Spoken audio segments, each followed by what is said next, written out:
The Supreme Court has its credibility problems, mainly because of Clarence Thomas.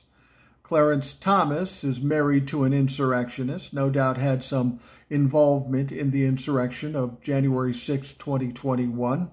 We know he's a big-time grifter, too, because he has a billionaire BFF boyfriend by the name of Harlan Crow. He got all kinds of gifts and vacations from Harlan Crow. But it turns out there's more to it, and ProPublica came out with some of that information. Just hold up, you'll be amazed.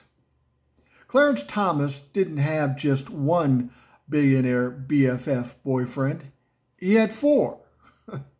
He had oil baron Tony Novelli, David Sokol, a former executive from Berkshire Hathaway, billionaire H. Wayne Huizenga, who used to own the Miami Dolphins. He's since passed away in 2018.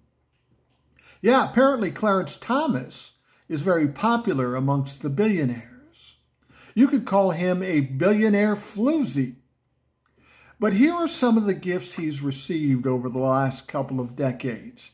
Just hold on here.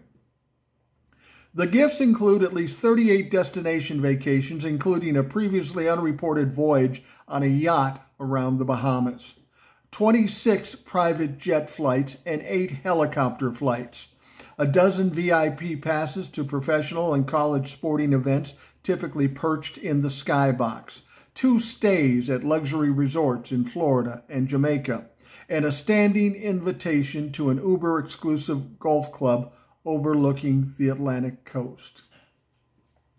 This is all in the past 20, 30 years. All of these people met up with Clarence Thomas after he became Supreme Court Justice. Wow, what are the odds of that? Clarence Thomas just continues to show how despicable, how much a grifter he is. Now, you're probably saying to yourself, what can you do about that? That's got to be illegal. No, there is no code of ethics for the Supreme Court. However, there is one thing where Clarence Thomas has been remiss.